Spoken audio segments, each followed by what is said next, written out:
बिस्मिल्लाहिर्रहमानिर्रहीम। इफ्तिखार अहमद आपको summer debate के ख़ुसूसी बजट प्रोग्राम में खुश आमदीद कहता है। मेरे साथ आज के इस प्रोग्राम में मेरे साथ जो शख्स मौजूद है ज़ुल्फ़िकार महतू, ये सब्जेक्ट उसका है इक़्तिसादियात, और उन्होंने बहुत मेहनत की है आज के इस प्रोग्राम की तैयारी के लिए। मेरे मेहमान हैं जो मेरे साथ, मैं उनका तारफ़ आपसे करवा देता हूँ। हुसैन जहानिया गर्देई साहब मेरे साथ तशरीफ़ रखते हैं, डॉक्टर एजाज़ साहब तशरीफ़ रखते हैं, ताहिर बशारत चीमा साहब तशरीफ़ रखते हैं, मुस्तफ़ा आशफ साहब तशरीफ़ रखते हैं, डॉक्टर एहसन इकबाल साहब, और उनके साथ डॉक्टर सलमान शाह साहब तशरीफ़ रखते हैं। ये तमाम दोस्त अपने अपने शोबों में माहिर हैं। इन्होंने अपनी ज़िंदगियाँ गुजारी हैं पाकिस्तान के मामलात को इक़्तिसादी हवाले से बेहतर करने की। किस हद तक ये कामयाब हुए हैं, किस हद तक ये नाकाम हुए हैं, अवाम बेहतर फ़ैसला कर सकते हैं। तो मैं आज के प्रोग्राम का आगाज़ करने के लिए ज़ुल्फ़िकार महतू से कहूँगा कि ज़ुल्फ़िकार शुरू कीजिए। डॉक्टर साहब, हुकूमत पाकिस्तान नया बजट बनाने जा रही है, अनाउंस हो जाएगा 10 जून को। अब सूरत हाल ये है कि 17 मई तक हुकूमत पाकिस्तान ने अपनी बजटरी सपोर्ट के लिए 6,749 अरब रुपए का कर्जा लिया बैंकों से। आपको पता है कमर्शियल कर्जा है, 22% पे चल रहा है, और ये पिछले साल से 116% ज़्यादा है। दूसरी तरफ IMF ये कह रहा है कि आप अगले साल का टारगेट 12,900 अरब रुपए रखो, 3,500 अरब रुपए मौजूदा साल से ज़्यादा, यानी 1.7% ऑफ द GDP ग्रोथ दिखाओ एक साल में, जो पाकिस्तान की हिस्ट्री में कभी नहीं हुई, आप जानते हैं। तो ये बजट IMF ने बनाना है या हुकूमत पाकिस्तान ने बनाना है, पार्लियामेंट ने बनाना है, क्या होगा क्या? देखिए, ये बड़ा इम्पोर्टेंट सवाल आपने किया है, लेकिन इशू जो है असल में पहले डिसाइड हमने ये करना है कि हमने अपनी गवर्नेंस जो है वो किस डायरेक्शन में लेके जानी है। अगर हमने बिज़नेस एज़ यूजुअल करना है तो फिर आपको तमाम IMF के प्रोग्राम के मुताबिक रेवेन्यू भी जनरेट करना पड़ेगा, 1.7% जो आप कह रहे हैं एकदम इंक्रीज़ करना है वो भी करना पड़ेगा, और बाकी चीज़ें भी करनी पड़ेंगी। और अगर हम हिस्ट्री के मुताबिक जाएं तो आप सब के ऊपर अंगूठा लगा देंगे, कहेंगे हाँ जी बिल्कुल हम करेंगे, और दूसरे दिन जब बजट पास होने के बाद दूसरे दिन आप फिर शुरू कर देंगे कि जी ये नया टैक्स लगाओ, वो फ़लानी चीज़ करो, फ़लाना। सो बजट की जो सैंक्टिटी है वो ख़त्म हो जाएगी, और ये हमारी हिस्ट्री है। ये आप जब से ये मैंने तो बजट देखे हैं, जो बजट अनाउंस होता है वो फिर इम्प्लीमेंट नहीं होता, वो कोई और ही बजट होता है। सुमाशा साहब, यहाँ बुनियादी सवाल ये पैदा होता है, आपको तजर्बा भी है और आपने जिन खराबियों की निशानदेही की है, इसका हल क्या है? देखिए, इसका हल ये है कि हमें फ़ैसला करना पड़ेगा कि हमारे जो अखराजात हैं इस वक्त इस निज़ाम पे, जो कि टोटली फेल हो चुका है, उसके ऊपर। ये निज़ाम कब से फेल होता है, कोई आइडिया है? देखें, अगर आपने फेलियर की इंडिकेशन लेनी है तो कर्ज़ों की जो आपने बात की है, जी, अगर आप देखें 2007-2008 में आपके साथ प्रोग्राम होते थे। जी बिल्कुल। तो हमारा बैरूनी मुल्क जो कर्ज़े थे वो 40 अरब डॉलर थे, आज वो 130 अरब डॉलर हैं। कैसे काबू पाएं इन पे? जी, इसको काबू कैसे करें? इसको काबू अब ये करना है कि आपकी रीच के बाहर हो चुका है ये गवर्नेंस सिस्टम जो है, आप अफोर्ड नहीं कर सकते। When we talk about the change of governance system, क्या हम तमाम अदारों का खात्मा चाहते हैं और नए अदारे बनाना चाहते हैं? नहीं, आपने ये फ़ैसला करना है कि हुकूमती अखराजात GDP का कितना परसेंटेज होगा, और जब हम अपने रेवेन्यू साइड पे देखेंगे तो टैक्स रेवेन्यू और डिविडेंड्स और स्टेट बैंक के जो प्रॉफिट्स हैं उनको मिलाएंगे तो वो तकरीबन 15% के करीब होगा। सो ये 24% और 15% का जो डिफरेंस है, तो 9% ये कम है। अब इस 9% पे काबू पाने के लिए आपकी तजवीज़ क्या है? जैसे एक हर घर में जो आपका बजट जब आपकी बेगम बनाने जाती है तो उसको पता है कि उसके पास कितने आमदन है और वो कितना ख़र्चा कर सकती है। लेकिन हमारे जो बजटरी हैं कायद, वो ये समझते हैं कि हम जितना मर्ज़ी ख़र्चा कर दें कहीं ना कहीं से कोई बेल आउट आ जाएगा, कोई हमारी मदद कर देगा, कोई कर्जा आ जाएगा तो काम चल जाएगा। बात ये कि घर की बात की, उनका घर का जब बजट बनता है तो फैसला करना पड़ता है कि आमदन कितनी है, अखराजात कितनी है, शादी पे कितना पैसा करना है, बीमारी अगर आ जाए तो उस पर कितने पैसे करने हैं, खुदा न खास्ता अगर कोई मसला ख़राब हो जाए तो उसमें कितनी देनी है, शादियों में शिरकत करनी है तो क्या देना है, बिजली की कीमत बढ़ गई तो क्या करना है। तो आमदन को बढ़ाने के लिए हम कोशिश करते हैं, बाज़ का एक्स्ट्रा काम करते हैं, एक मुलाजमत की बजाय 2 मुलाजमतें करते हैं, कोशिश करते हैं अपने आमदन को बढ़ाने की। जो बात सलमान शाह साहब कह रहे हैं, अगर हम इस बात को सामने रखें तो बतौर हुकूमत क्या करें?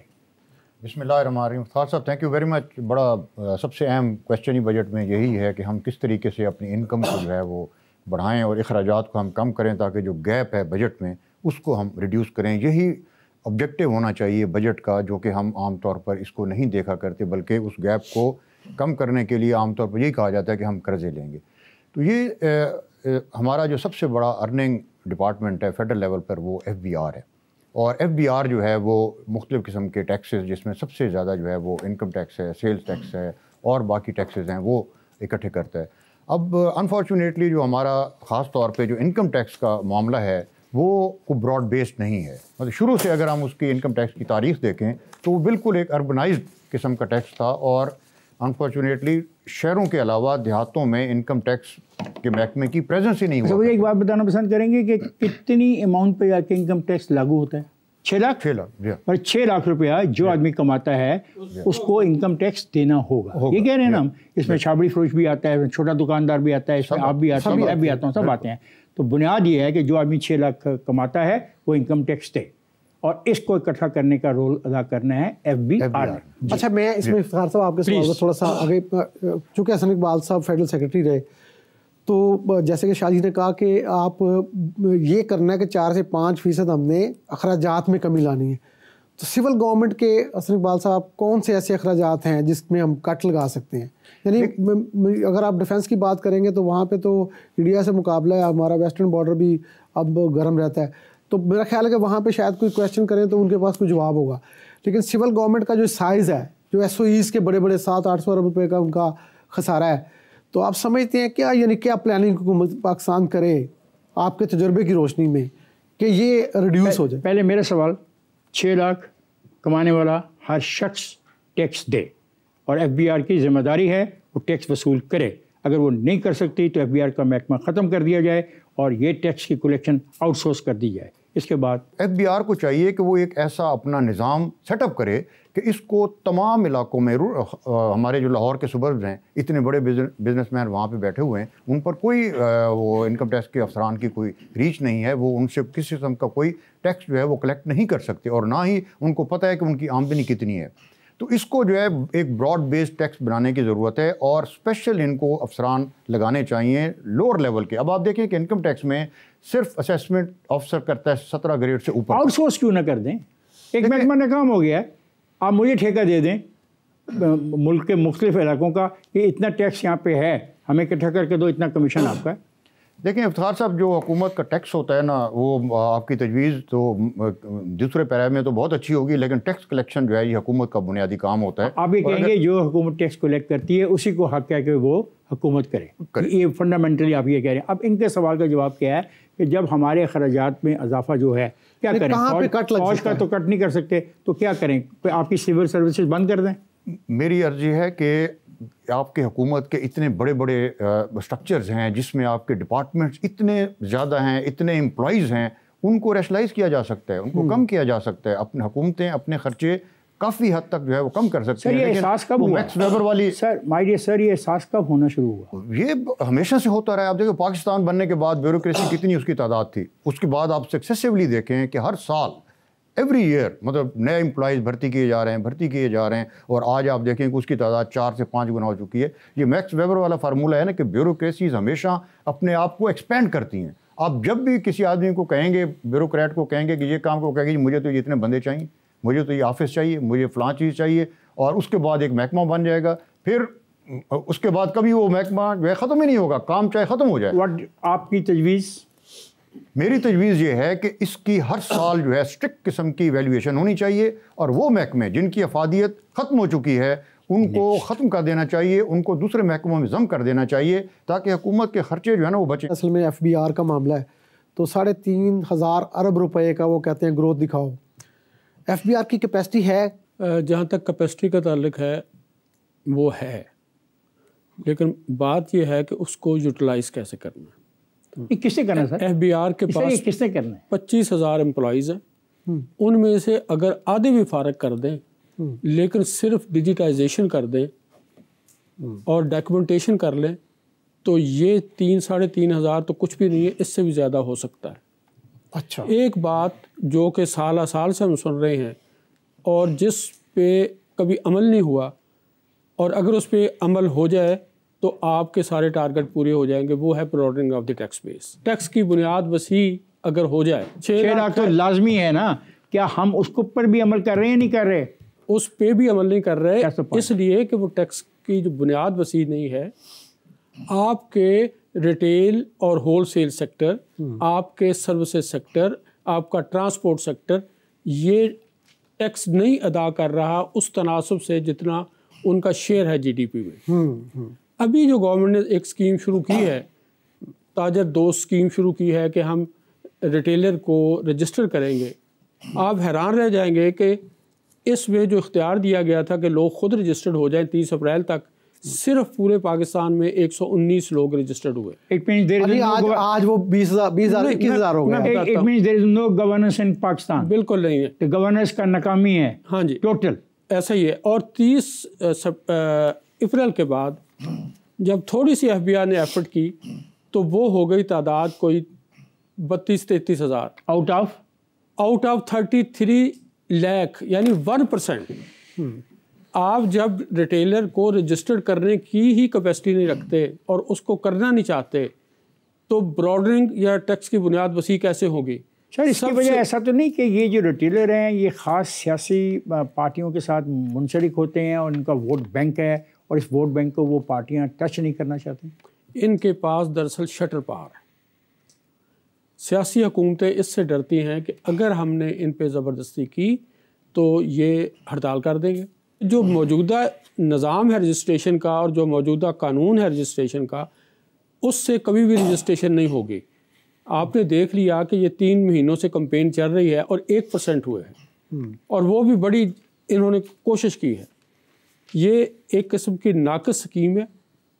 तो फिर करेंगे अगर ये स्कीम भी नाकस है, पैसा आ नहीं रहा, ताजर तावन नहीं कर रहे, तो करें फिर क्या? ये हुकूमत को चाहिए कि टैक्स लगाने से पहले इनको एक दफ़ा रजिस्टर कर ले। ज़की साहब 7,056 अरब रुपए का GDP शेयर है करंट 2024-25 की बात कर रहा हूँ रिटेल सेक्टर का, उनको टैक्स नहीं देना, पाकिस्तान कैसे चलेगा? नॉन फाइलर का क्या कॉन्सेप्ट है?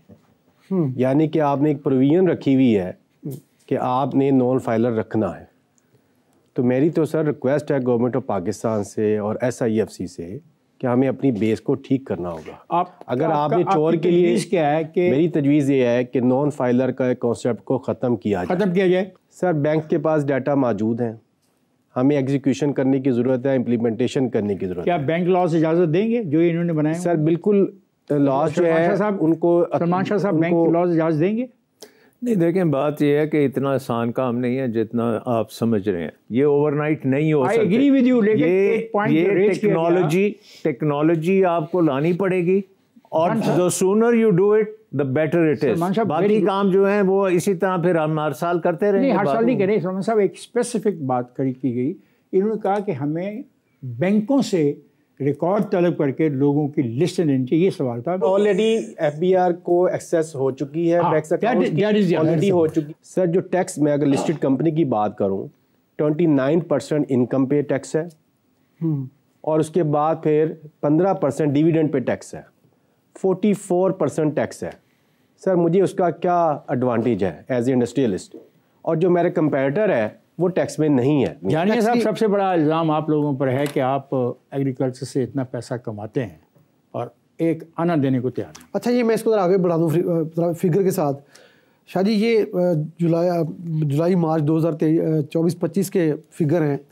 पहले GDP में शेयर होता था कोई 21% 22% एग्रीकल्चर का, अब है 9,539 अरब रुपए और ये अब बढ़ के हो गया 24.1%। मैं उन किसानों में से हूँ जो हमेशा ये कहता है कि ये एग्रीकल्चर को इस तरह डायरेक्ट टैक्सेशन से एग्जम्पशन नहीं होनी चाहिए। और दूसरी बात ये है कि जो आदमी एक लिमिट से ज़्यादा इनकम अर्न कर रहा है, चाहे वो रिटेलर है, चाहे वो कोई और ठेकेदार है, कोई काम करने वाला है, उन सबको देनी चाहिए।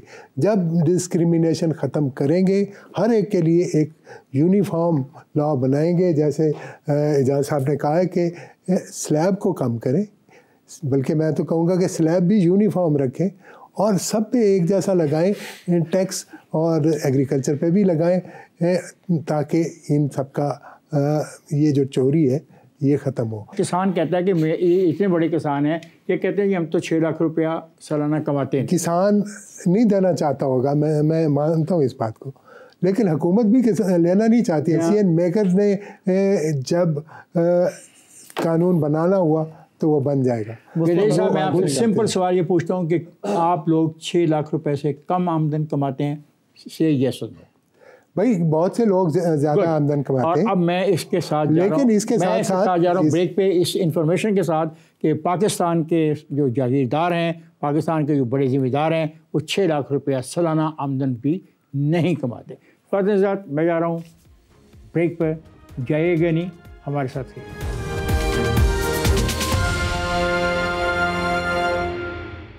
Welcome back. ख्वाजात गुफ्तगू में थोड़ी सी तुंदी आ रही है, इसको तलखी न समझा जाए, क्योंकि जब भी हम बात करेंगे तो सवालात तो जन्म देते हैं और इस मुल्क में सवालात करना जुर्म करार पाया जाता है।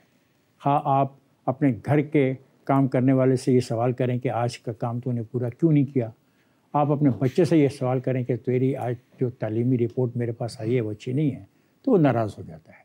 पूरे पाकिस्तान की मईशत जो है, पूरे तमाम सेक्टर्स यरगमाल बने हुए हैं। पावर सेक्टर क्या, तो इस वक्त पावर सेक्टर का जो सरप्लस डेट है 2600 अरब रुपए वो है। इशू सर ये है कि हुकूमत जो है वो बहुत बड़ी हो गई है, उसका इतना बड़ा साइज़ हो गया है कि अब वो संभलती नहीं है।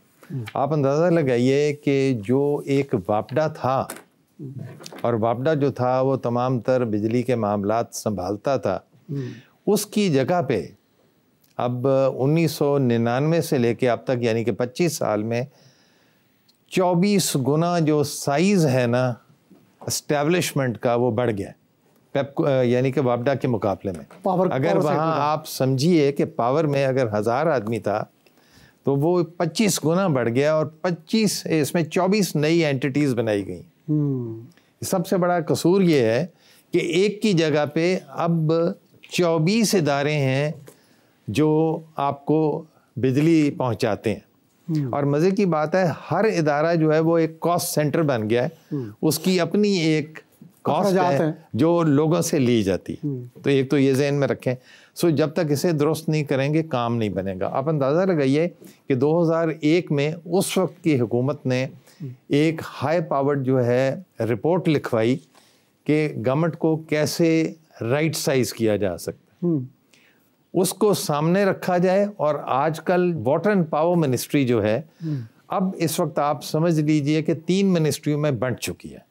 यानी कि उसमें वाटर रिसोर्सेज की एक मिनिस्ट्री बन गई है उसी में से, और इसके बाद जो पावर डिवीज़न है वो पावर डिवीज़न बन गई है मिनिस्ट्री ऑफ एनर्जी के साथ, और पेट्रोलियम एंड नेचुरल रिसोर्सेज की जो उस वक्त की मिनिस्ट्री थी उसमें से पेट्रोलियम यहाँ आ गया। जब इसको हम देखते हैं तो पता ही ये चलता है कि अब इन मिनिस्ट्रीज़ की यानी कि पेट्रोलियम और जो पावर की मिनिस्ट्री है ये 23 गुना इसमें जो लोग हैं वो बढ़ गए।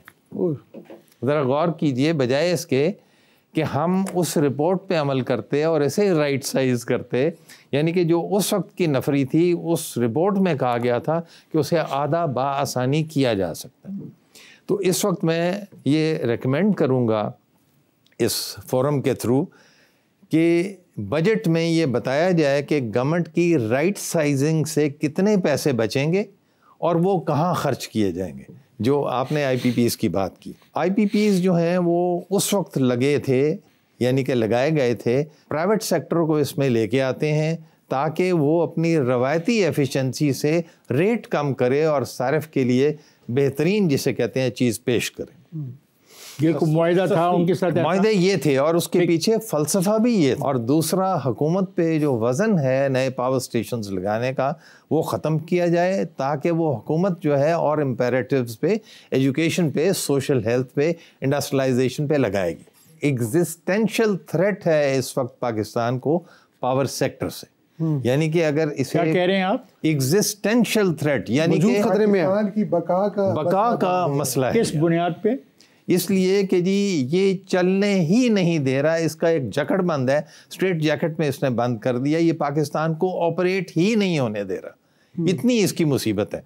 लेकिन यह है कि इसे कोई सीधा करने के लिए तैयार नहीं। ये जितने मुआहदे थे ये बदकिस्मती से वन साइडेड थे, इसलिए कि हमने जो सिविल सर्वेंट्स उसमें थे जिनका ये काम था कि उसे देखते, वो देखा ना। वर्ल्ड बैंक के कहने पे उन्होंने कहा ये बहुत अच्छा फॉर्मेट है, इसके मुताबिक हम चलेंगे और खैर होगी। एग्जांपल देता हूँ कि जिस वक्त ये पहली दफ़ा हब को आया, और हब को ज़हन में आप रखें कि वो 87 में आया था, 87 में, 1987 में, और 87 ही में एक नोटिफिकेशन हुकूमत पाकिस्तान की आई कि आज के बाद वपडा जो है वो सिर्फ पन बिजली बनाएगा और ये थर्मल पावर जो है ये प्राइवेट सेक्टर में ही आया गया, और ये हमारे पास अब हबको आ रहा है और हबको काम दिखाएगा। और हबको ने काम ये दिखाया जी कि उसका जो पहला टैरिफ कैलकुलेट हुआ था वो 98 पैसे था। इसके बाद जब मुआहदा हुआ तो वो कैलकुलेट हुआ 1 रुपये 20 पैसे। लेकिन वजह क्या थी कि उस वक्त जो तेल था वो 2450 रुपये का टन था, जो इस वक्त 1,40,000 का टन है। और उस वक्त 21 रुपये का ज़हन में आप रखिएगा कि डॉलर था, जो डॉलर अब 300 से भी बढ़ गया था। एक मिनट रुकिएगा जी, एक मिनट रुकिएगा। जब आप ये मुआहदा कर रहे थे, जो आप कीमत बता रहे हैं, उसके तेल की कीमत बहुत कम थी जी, अब तेल की कीमत बहुत बढ़ गई है, तो आप कैसे तवक्को करते हैं वो आपको उसी रेट पे बिजली देगा? मैंने तो ये कहा ही नहीं है, मैंने सिर्फ ये कहा कि जो साइन करने वाले थे उनके ज़हन में इन्फ्लेशन, तेल की कीमत का बढ़ना, पाक रुपये की गिरावट, उसका तो उन्होंने ख्याल ही नहीं रखा। इसलिए उन्होंने हर चीज़ उन्होंने, कौन लोग थे वो? देखें जी, लोग वो वाटर एंड पावर मिनिस्ट्री के थे, इस बाहर से तो एजुकेशन वाले तो नहीं कर सकते ना जी। वाटर एंड पावर ही इस पे कसूरवार है, वपडा के भी लोग कसूरवार हैं, इसमें तो कोई डाउट नहीं। लेकिन वहाँ बात रुकी नहीं, आगे भी थोड़ा सा सुनिए कि वो 94 की पॉलिसी के तहत फिर बाकी लगे। हबको पहले आ गया था 15, बाद में 94 की पॉलिसी के तहत लगे, फिर 2002 की एक पॉलिसी बनी, उसमें ये तमाम तर जो मुसीबतें थी, बीमारियां थी, वो ज़हन में आ गई। उसको दुरुस्त किया गया कि अब ये डॉलर में डॉलराइज नहीं होगा, ये पाक रुपये में होगा, वगैरह वगैरह उसमें किया गया। तो इससे पहले कि वो पावर प्लांट्स लगते जो 2009 में आके लगे 2002 की पॉलिसी पे, उससे बहुत पहले 2004 ही में वो सब लोग जो पाकिस्तानी कॉर्पोरेट हाउसेस थे वो वहाँ गए, ये डिस्क्रिमिनेशन है, उनको डॉलर दिए, हमें क्यों नहीं डॉलर दे रहे, पाकिस्तानी कह रहे हैं। और उस वक्त की हुकूमत ने मेहरबानी फरमा के उनके साथ भी वही वापस मुआहदे कर लिए। अब इस वक्त हालत सर ये है कि हम बिजली नहीं ले सकते, हम बिजली नहीं बेच सकते। कहना चाह रहे हो कि मैं 70 रुपये फी यूनिट ही देता रहूँगा?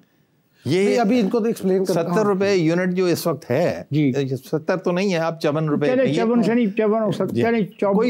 रुपये बड़ा सस्ता है जी, 54 रुपये बैक ब्रेकिंग है, ये जिंदगी और मौत का फर्क है। ये मैं देता रहूंगा, वो जो कोई मुआहदे में शर्त नहीं है कि नहीं, आप सुन लीजिए, 25 साल का मुआहदे नहीं है, वो आप जरा सुन लीजिए कि नहीं खत्म करें ना, आगे चले। 25 साल का मुआहदे का कोई कॉन्ट्रैक्ट नहीं है, नहीं खाली 25 नहीं है, जुर्म खुदा का। जब 2000 में इसे रीनेगोशिएट किया गया तो उनको एज अ स्वीटनर कहा गया 30 साल कर लें, 30 साल हो गए, और इसके बाद जितने हुए उन्होंने कहा 30 ही होगा। क्या ये लोग 30 सालों के जो ये सब लोग हैं, क्या इनको कौमी मुजरम का लफ्ज़ अगर इस्तेमाल मैं करूं तो गलत करूंगा?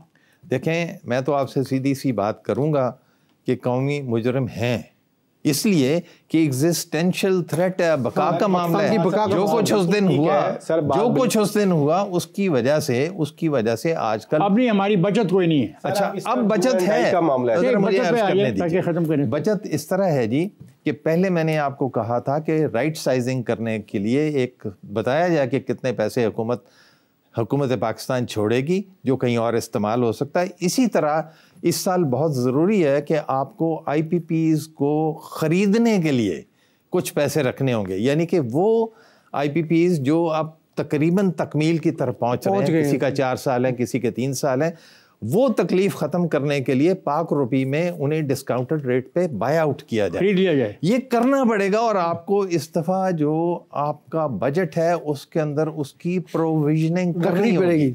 अगर हम नहीं करेंगे तो हम नहीं बनेगा। 2026 में सलमान साहब, ये मैं राइट साइजिंग की बात हो रही है। जब आप राइट साइजिंग पे जाएंगे, तमाम महकमों में जाएंगे, फिर एक महकमे में जाएंगे, PI भी होगी, स्टील भी होगी, तो जो वहाँ पे शोर मचेगा, जो लोग वहाँ से मुतासर होंगे, जो वहाँ पे ज़िंदगियों से मुलाजमत कर रहे थे, उनके लिए कभी किसी जगह पे, किसी स्टेज पे, किसी मरहले पे किसी हुकूमत ने कोई प्लानिंग की है कि क्या करना होगा? IPPs को इसलिए लाया गया था कि ये सस्ती बिजली देंगे, लेकिन ये देखें कि जब साइन उनसे किया तो डबल कीमत पे साइन कर दिया।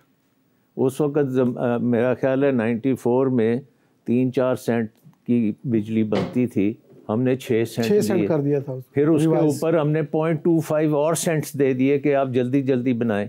और उससे पहले जो बात गर्देजी साहब ने की, तो डैम क्यों बंद किए थे जो 1 रुपए की बिजली देते थे, जिनमें फ्यूल लगता ही नहीं था, उसको आपने क्यों बंद किया? उसका कौन जिम्मेवार है? वो असल ओरिजिन जो है IPPs की उस दिन से हुई थी जिस दिन आपने डैम बनाने बंद किए थे एज अ डिलिबरेट पॉलिसी। अब क्या हो रहा है? We should go for dams.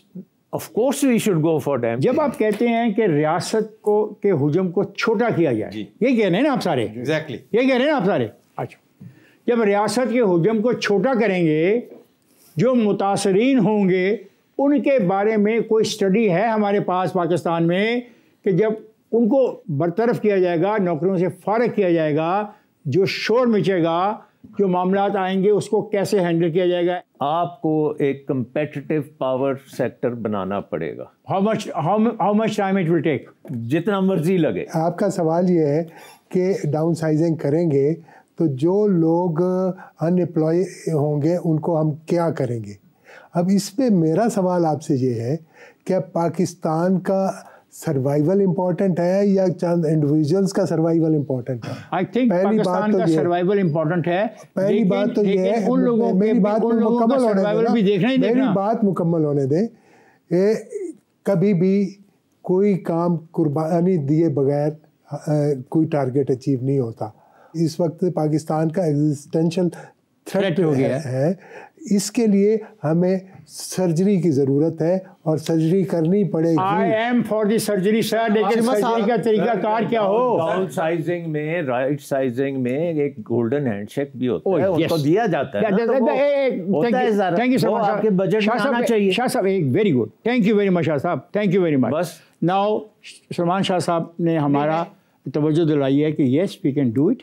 इसके लिए हमें एक पॉलिसी फ्रेमवर्क बनाना पड़ेगा और तय करना पड़ेगा कब किसको कैसे पैसा दिया जाए। आजकल की सिचुएशन में हुआ ये है कि हुकूमत में बहुत सारी वैकेंसीज हैं। आप इससे एक सेकंड आप कह रहे हैं हुकूमत में बहुत सारी वैकेंसीज हैं और अभी डिबेट हो रही है कि हुकूमत जरूर से ज्यादा बढ़ गई है। नहीं तो कौन सी बात में मानो? नहीं, सुन लीजिए कि वो बड़ी भी हुई है लेकिन फिर भी वैकेंसीज हैं और बढ़ सकती है। अच्छा, इसलिए गुंजाइश रखी हुई है और बढ़ाने की। जी, आप इसकी फेवर में हो? नहीं सर, बिल्कुल डाउन साइज करें सर। वो कह रहे हैं बढ़ाओ, आप कह रहे हैं डाउन साइज। मैंने ये कहा ही नहीं, मैं और तरफ जा रहा हूँ कि सबसे पहले जो है होता यह है कि ये जो वैकेंसीज हैं इन्हें ख़त्म किया जाए। अब बात हम करेंगे मोहतरम डॉक्टर हसन इकबाल साहब से। डॉक्टर साहब, आप काफ़ी देर से खामोश बैठे हैं और सारी गुफ्तगू को एंजॉय कर रहे हैं। यहाँ भी हॉक्स इकट्ठे हो गए हैं, तो मुझे आप लगते हैं डोव किस्म के आदमी। चलें, आप क्या कहते हैं? देखें, हम बजट में बात कर रहे हैं, हम ये तो कह रहे हैं कि ये गलत चीज़ क्या हुई है, माजी में क्या हुआ है, अब हमें ये देखना ये है कि आगे हमें क्या करना चाहिए। देखें, इस वक्त बजट में सबसे बड़ी मैं समझता हूँ कि ये रिक्वायरमेंट है कि नौजवान हमारे बेरोज़गार हैं, प्राइवेट सेक्टर में हम उनके लिए कैसे रोज़गार पैदा करें, हम हुकूमत की जो है इनकम वो कैसे बढ़ाएं, हुकूमत के अखराजात कम कैसे करें। मतलब ये चीज़ें हैं बहस करने वाली, ताकि हुकूमत इसके ऊपर कोई प्रपोजल बजट में दे, लोगों को ऑन बोर्ड करे, असम्बली इसके ऊपर बहस करे और फिर उसके बाद इनको फॉर्मलाइज करके तो ये साल पूरा अगले ये एक्टिविटीज़ चलें जो है ना।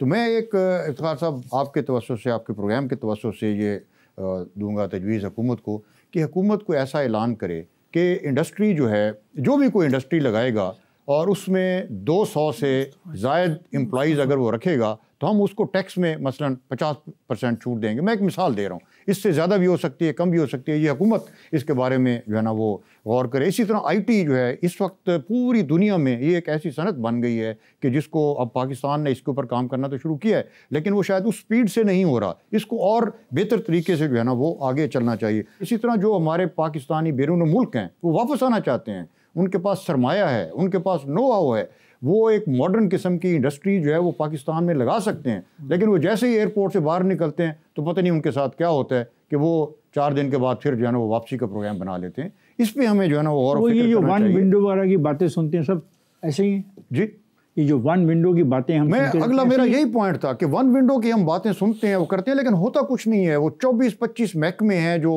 हमारे ये ऐवान तिजारत वाले भी अक्सर बात करते रहते हैं। 24-25 महकमे हैं जो इंडस्ट्रियलिस्ट के वो पीछे होते हैं, जो वो हर महकमे के पास उसको जाना पड़ता है। ज़मीन का महकमा अलग है, टैक्स का महकमा अलग है, बैंकिंग अलग है, बाकी सारे। तो इनको को वन विंडो अगर हम बनानी है सही किस्म की तो तब जाके ये बात बनेगी। इतनी मीटिंग्स आपकी होती हैं वुज़रा से, प्राइम मिनिस्टर से, प्रेसिडेंट से, मैं अखबारों में पढ़ता हूँ, कुछ नतीजा नहीं निकलता। नतीजा निकले तो तब है ना जी, ये गुफ्तगू तो आज हम कर रहे हैं, अब इसका कोई नतीजा निकले तो तभी बात है ना।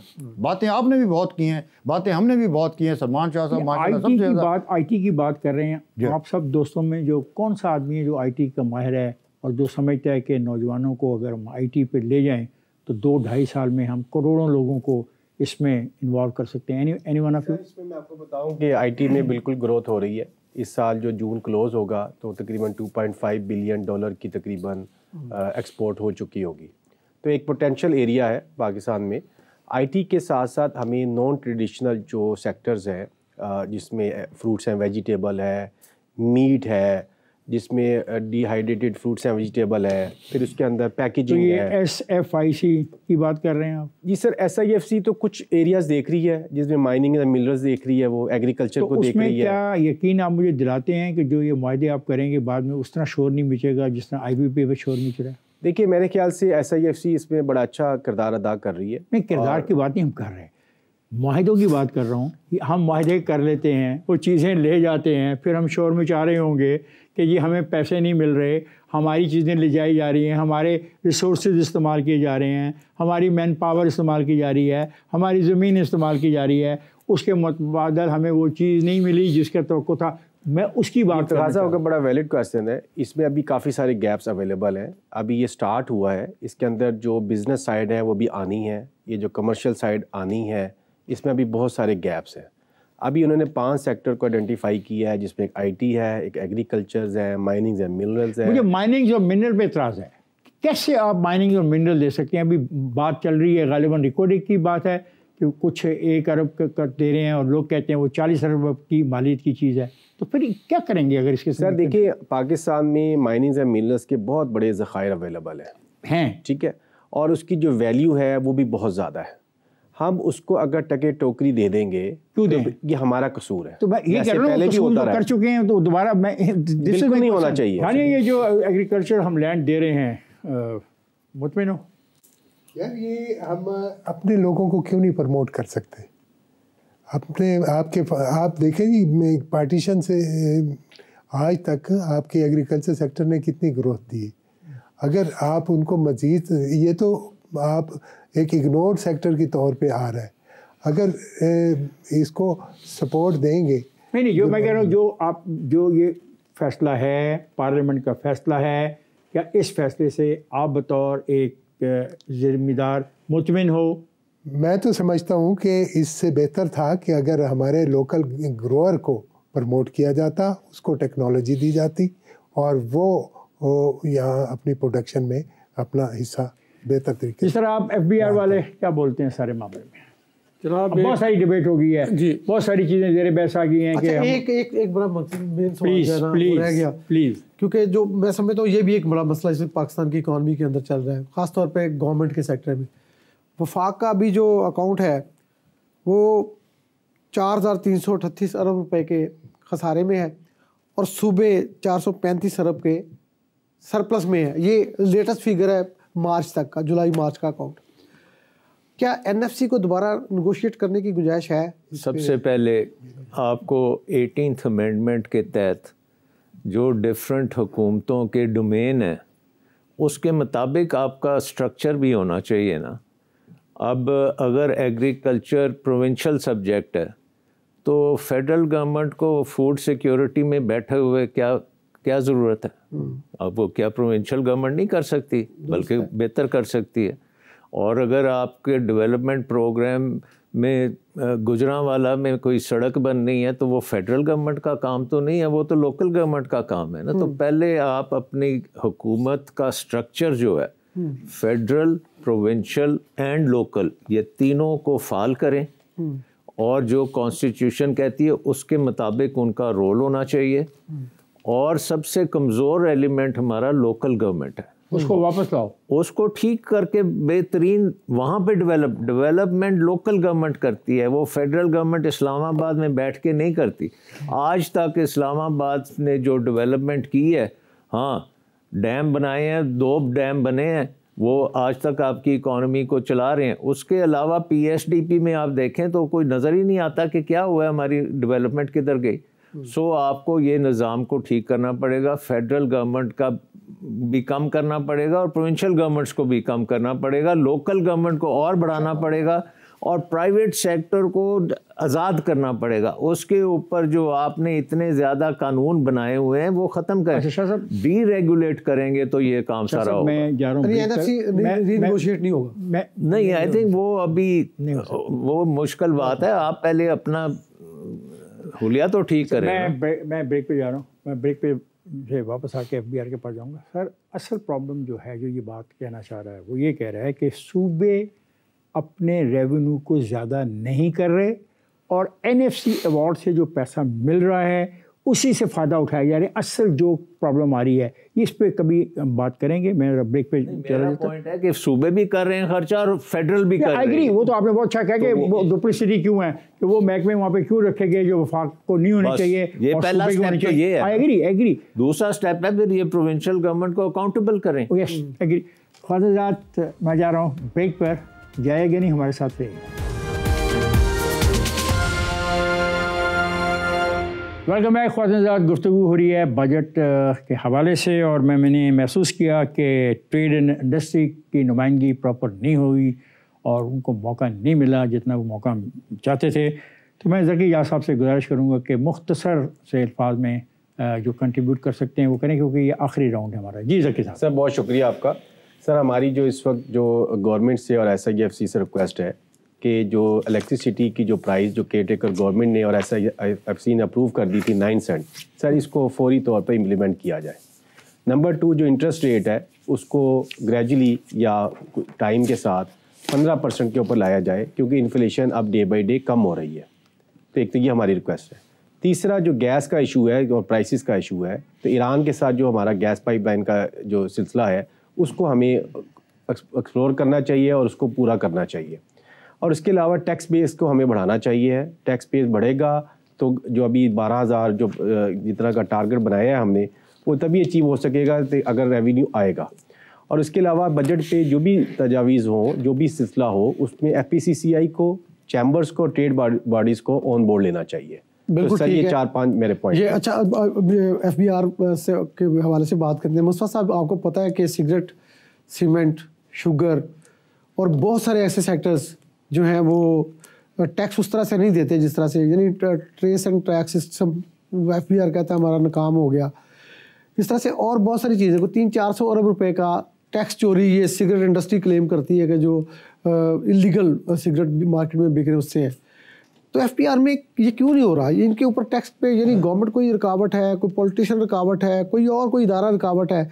स्मगलिंग दूसरी तरफ आप देख रहे हैं कि एक अंधाधुंध जो है वो जाती है और पाकिस्तान में चीज़ें खाद से लेकर चीनी तक महंगी होती है। कौन जिम्मेदार है? कैसे रुक सकता है? देखिए, रुकावट कोई नहीं, पॉलिटिकल विल नहीं है। जब तक आप, जैसे कि पहले मैंने जिक्र किया, सारे निज़ाम को A to Z डिजिटाइज नहीं करेंगे, ना आपकी रिश्वत ख़त्म होगी, ना आपकी टैक्स की बुनियाद वसी होगी, ना आपको सही टैक्स मिलेगा। टैक्स की बुनियाद वसी करने का सिर्फ ये मकसद नहीं है कि टैक्स गुजारों की तादाद 20 लाख से 2 करोड़ हो जाए, बल्कि एक दूसरा मकसद भी है कि जो अंडर असेस है, जिसको करोड़ देना चाहिए वो 1 लाख दे रहा है। ये भी सबसे बड़ा फैक्टर है। ये निज़ाम बिल्कुल ठीक हो सकता है अगर डिजिटाइजेशन हो जाए, जैसे कि मैंने कहा। अब आप देखें कि एनटीएन होल्डर की तादाद 80 लाख या उससे भी ज़्यादा है। फाइलर अगर पिछले साल 35 लाख थे तो इस साल ये कम हो गए हैं। ये किसी ने नहीं सोचा कि रिटर्न फाइल करने वाले क्यों कम हो गए। 60% कम हुए। उसकी एक बहुत अहम वजह है। लोगों ने रिटर्न फाइल की 2 मकसद की वजह से। नंबर 1 कि किसी ने प्रॉपर्टी लेनी थी तो उस पर चूँकि टैक्स 10.5% है, तो उन्होंने कहा जी फाइलर हो जाए, उससे बचत हो जाए, एक रिटर्न फाइल की, उसके बाद खामोश। लोगों ने गाड़ियाँ ख़रीदनी थी, लोग फाइलर हो गए, उसके बाद खामोश। ये लोग जो एक दफ़ा रिटर्न फाइल करके खामोश हो गए, इसको एफबीआर ने परसू क्यों नहीं किया? ये आप जवाब दें ना। नहीं, वो आप जवाब देना। नहीं, मैं इसका जवाब ये है कि वो सारी तजवीज़ नहीं दे रहे। वो कह रहे हैं कि ये तरीक़ाकार अख्तियार किया गया, इनके इल्म में था, तो फिर फॉलोअप क्यों नहीं किया गया? वो नोटिस एफबीआर ने नोटिस नहीं दिए, उनको देनी चाहिए थे नोटिस कि जिन्होंने पिछले सालों में रिटर्न फाइल की, जिन्होंने प्रॉपर्टियाँ ख़रीदी, जिन्होंने गाड़ियाँ ख़रीदी, उनके पास सब्सटेंशियल सोर्स ऑफ इनकम थे, वो बंदे कहाँ गए? सिगरेट वाली जो बात करते हैं, इसका जवाब भी नहीं। बड़ा इशू है कि पाकिस्तान में सिगरेट बनाने वाली फैक्ट्रियों के जो बड़े इन्फ्लुएंशियल हैं, वो 300 रुपये खा गए हैं। बिल्कुल इन्फ्लुएंशियल है, उनको कोई पूछने वाला नहीं है। सक्सेसिव गवर्नमेंट्स ने ये कोशिश की, लेकिन वो इसमें कामयाब नहीं हो सके। ये जो टैग एंड सिस्टम लगा, ये भी कामयाब नहीं हुआ। अब इसके लिए, इन चीज़ों के हल के लिए अभी मुआहदा एक एफबीआर ने किया है कि ये सारी चीज़ों को डिजिटाइज किया जाए, ताकि इन डिजिटाइज करने से फ़ायदा क्या होगा? मतलब एक आदमी, मेरी बात सुनिए, मैं सिगरेट बनाता हूँ, सिगरेट को चोरी करता हूँ, आपका बंदा मेरे साथ बाहर मिला हुआ है, मैं 2 ट्रक जारी करता हूँ, वो कागज़ों में आधा ट्रक करता है, तो how will you digitise it? नहीं, देखिए वो बंदा फिर इन्वॉल्व नहीं होगा ना। फिर कैसे देखिए आप मेरी मशीन को डिजिटाइज करें? यस, उसको करेंगे। आप मेरी इनपुट करेंगे कि मैंने कितना तंबाकू कहाँ से खरीदा, उस तंबाकू को मैंने कैसे कन्वर्ट किया इनटू द सिगरेट, ऐसा कोई प्रोसेस? हाँ, ऐसा ही है। एक आइटम पे स्टैंपिंग होगी, पूरा वो मॉनिटरिंग होगा वीडियो कैमरे के ज़रिए। एफबीआर में उसका कंट्रोल रूम होगा, और कोई ऐसी चीज़ फैक्ट्री से बाहर कैमरे टूट जाया करेंगे, उनको कितना जुर्माना करेंगे? देखिए उस यही तो एक निज़ाम है कि जो नहीं हो सका और लोगों ने नहीं होने दिया, जो स्टेक होल्डर थे उसने नहीं होने दिया। मैंने पहले भी गुजारिश की है कि एफबीआर की अनफॉर्चुनेटली कैपेसिटी जो है, हम कह तो रहे हैं कि हम इतने कम कर दें, डिजिटाइजेशन कर दें।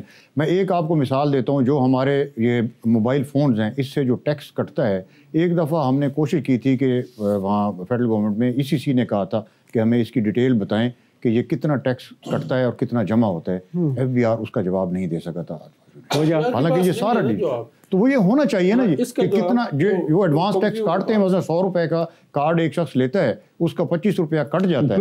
एफबीआर को कोई पता नहीं है कि उन्होंने काटा है तो जमा कराया या नहीं कराया। एक बात। दूसरी मेरी अर्ज ये है कि ये जो एक वो है हमारी रिटर्न है, इस रिटर्न को एफबीआर का कोई अपना 17 ग्रेड 18 ग्रेड का अफसर फिल करके अगर दिखा दे तो मैं समझूंगा कि ये बहुत बड़ा कमाल है। पाकिस्तान मैं जा रहा हूँ ब्रेक पे। डिबेट है पाकिस्तान के बजट के हवाले से। साफ ज़ाहिर है कि माहिरीन हैं, और ये वो लोग हैं जो हमें रास्ता दिखा सकते हैं, तजवीज़ कर सकते हैं, कोई ऐसी बात समझा सकते हैं जिससे पाकिस्तान को फ़ायदा पहुँचे। जाएगा नहीं, हमारे साथ रहिए।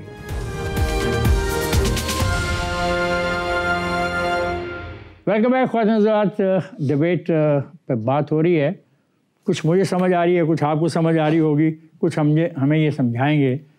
शायद आज की नशिस्त भी इसी बात पे ख़त्म हो के अगला साल देखेंगे क्या होगा।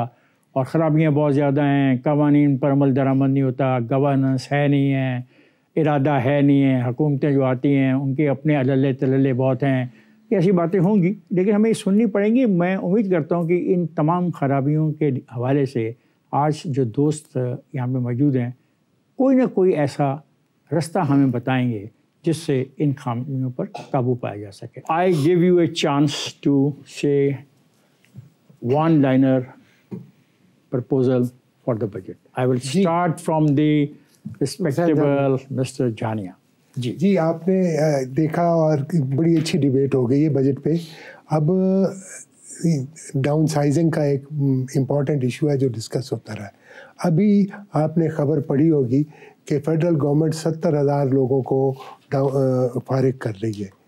अब वो लिस्ट उठा के देख लीजिए, जो लोग सुपीरियर सर्विसेज के लोग हैं उन 70,000 में एक आदमी भी नहीं होगा कि जिसकी You want them to be one of them.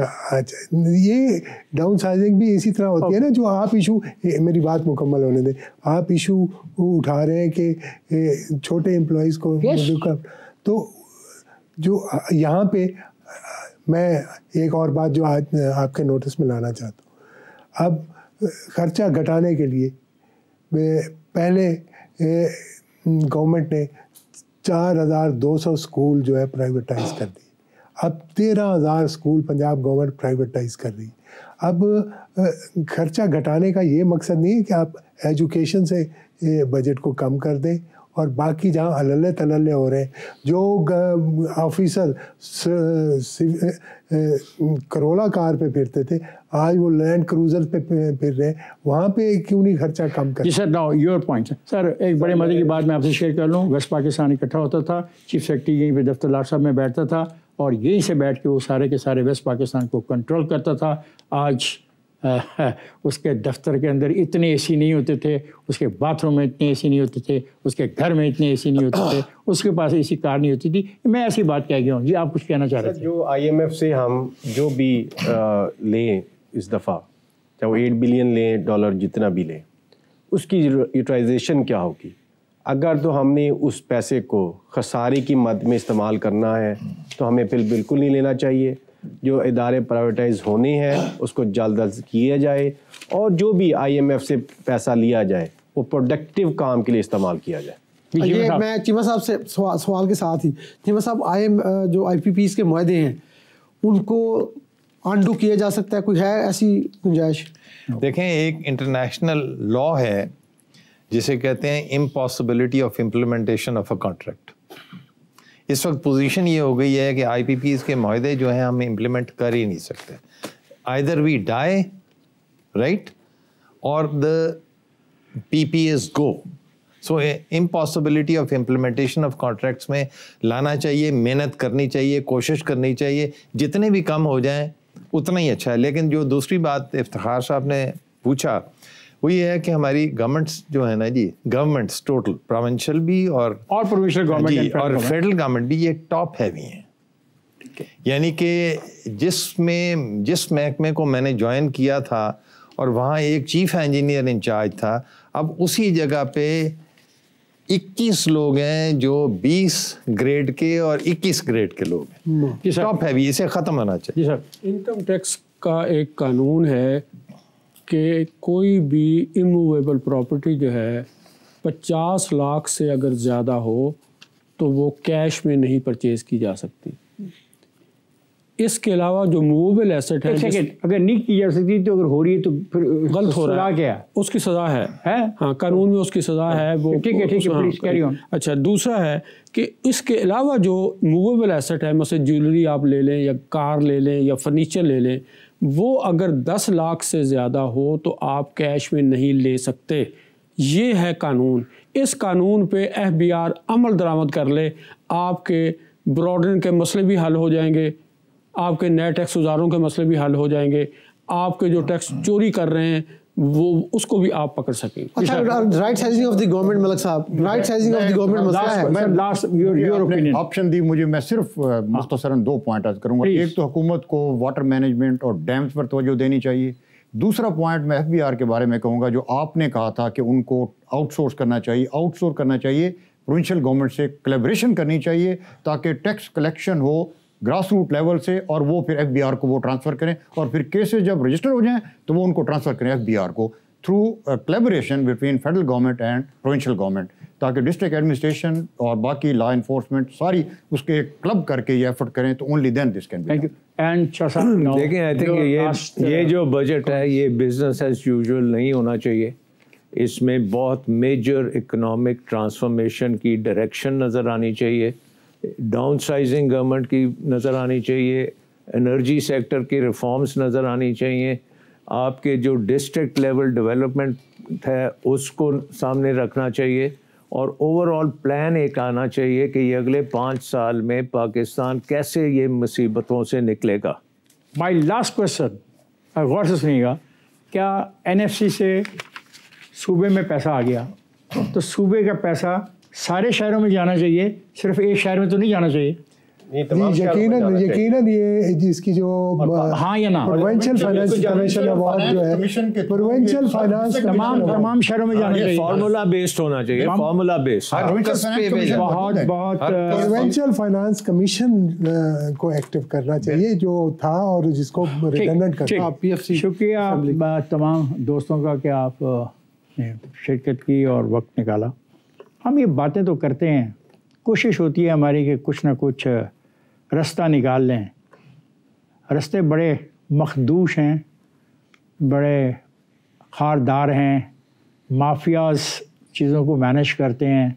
हम लोग तो कम से कम मुझे से लोग तो कठपुतलियाँ हैं उनके हाथों में। निज़ाम तो कुछ लोगों के हाथों में है, वो 10-20 लाख लोग हैं जो निज़ाम को चला रहे हैं।